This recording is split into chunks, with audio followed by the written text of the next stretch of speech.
అందరికీ నమస్కారం. శ్రీమద్ భగవద్గీతను అర్థం చేసుకోవాలని తపన పడే సాధకులందరికీ కింగ్ మేకర్ నరసింహ ఛానల్ తరఫున స్వాగతం, సుస్వాగతం. అన్ని సమస్యలకు పరిష్కార మార్గం చూపించే ఏకైక ఉత్తమ గ్రంథమైన శ్రీమద్ భగవద్గీతలో జీవన గమ్యము, గమ్య సాధన యోగములు మరియు ఆత్మతత్వం బోధించబడమే. కర్తవ్య విమూఢుడైన అర్జునుడికి జ్ఞానం బోధించి కర్తవ్యం వైపు నడిపించడమే భగవద్గీత యొక్క ముఖ్య ఉద్దేశం. శిష్యుడైన అర్జునుడిపై మరియు భక్తులైన మనపై వాత్సల్యంతో శ్రీకృష్ణుడు నిగూఢమైన రహస్యాలను మరియు వీరెవరికి తెలియని అనేక విషయాలను మనందరికీ బోధిస్తున్నాడు. ఈ శ్లోకాల యొక్క భావాలు తెలుసుకుని మన నిత్య జీవితంలో ఉపయోగించుకుందాం. ఈ వీడియోని చివరి కంటిన్యూగా చూడండి. చివరిలో రీసెంట్ గా రిలీజ్ అయిన ప్రభాస్ నటించిన కల్కి సినిమా యొక్క రివ్యూ గురించి చెప్పుకోబోతున్నాం.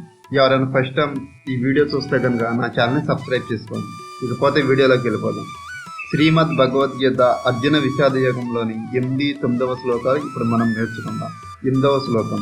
భవాన్ భీష్మశ్చ కర్ణశ్చ కృపశ్చ సమితింజయ అశ్వత్థామ వికర్ణశ్చ సౌమదత్తి తదైవచ.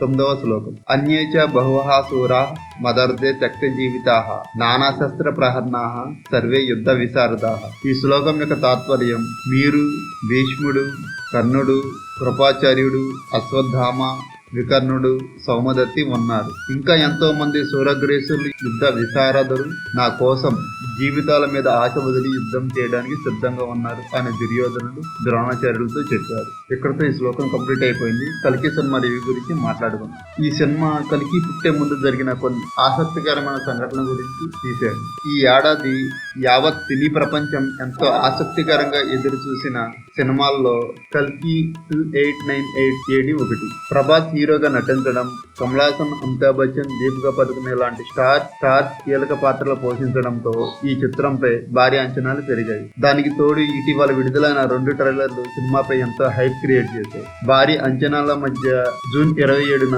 ఈ చిత్రం రిలీజ్ అయింది. ఈ సినిమా రివ్యూ చూద్దాం. కల్కి 2898వ సంవత్సరం కథ ఏమిటంటే, కురుక్షేత్ర యుద్ధం జరిగిన 6000 సంవత్సరాల తర్వాత భూమి మొత్తం నాశనం అవుతుంది. మొదటి నగరంగా చెప్పుకునే కాశీలో తాగడానికి నీళ్లు కూడా లేకుండా ప్రజలు ఇబ్బంది పడుతుంటారు. ప్రకృతి మొత్తం నాశనం అవుతుండటంతో సుప్రీం యాష్కిన్ కమల్ హాసన్ కాంప్లెక్స్ అనే కొత్త ప్రపంచాన్ని సృష్టించుకుంటారు. ప్రపంచంలో ఎక్కడా లేని వనరులు కాంప్లెక్స్ లో ఉంటాయి. ఆ ప్రపంచంలోకి వెళ్లాలంటే కనీసం 1 మిలియన్ యూనిట్స్ డబ్బులు చెల్లించాలి. ఆ యూనిట్స్ కోసం కాశీ ప్రజలు ఎంతో కష్టపడుతుంటారు. అందులో భైరవ ప్రభాస్ కూడా ఒకడు. ఎప్పటికైనా కాంప్లెక్స్ లోకి వెళ్లి సుఖపడాలన్నది అతని కోరిక. యూనిట్స్ కోసం ఎలాంటి పనులైనా చేయడానికి సిద్ధపడుతుంటారు. అతనికి బుజ్జి అనే ఆర్టిఫిషియల్ ఇంటెలిజెన్స్ సాయంతో ఆలోచించే మిషన్ కూడా తోడుగా ఉంటుంది. మరోవైపు యాష్కిన్ చేస్తున్న అన్యాయాలపై రెబల్స్ తిరుగుబాటు చేస్తూ ఉంటారు. సుప్రీం యాష్కిన్ ని అంతం చేసి కాంప్లెక్స్ వనరులను అందరికీ అందేలా చేయాలనేది వారి లక్ష్యం. దానికోసం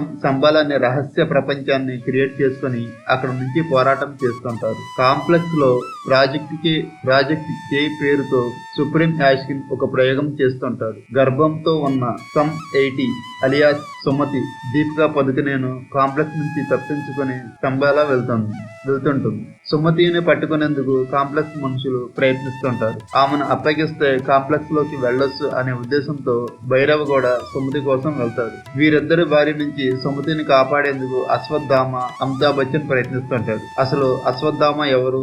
1000 సంవత్సరాలైనా అతను మరణించకుండా ఉండడానికి గల కారణం ఏమిటి? సుమతిని ఎందుకు కాపాడుతున్నాడు? ఆమె గర్భంలో పెరుగుతున్న బిడ్డ ఎవరు? సుప్రీం యాష్ కి చేపట్టిన ప్రాజెక్ట్ కి ప్రయోగం ఏంటి? కాంప్లెక్స్ లోకి వెళ్లాలనుకున్న భైరవ కోరిక నెరవేరిందా?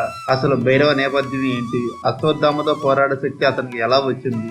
భైరవ, అశ్వత్థామ మధ్య ఉన్న సంబంధం ఏంటి అనే విషయాలు తెలియాలంటే ఇది నెక్స్ట్ సినిమా చూడాల్సింది. ఇక్కడతో ఈ ఎపిసోడ్ కంప్లీట్ అయిపోయింది. తర్వాత ఎపిసోడ్ లో దుర్యోధనుడు ద్రోణాచార్యులతో చెప్పిన మిగతా శ్లోకాలను నెక్స్ట్ ఎపిసోడ్ లో మనం నేర్చుకుందాం. మళ్ళీ కలుద్దాం. ఇప్పటివరకు చూసినందుకు థ్యాంక్స్. కృష్ణం వందే జగద్గురు. జై శ్రీకృష్ణ.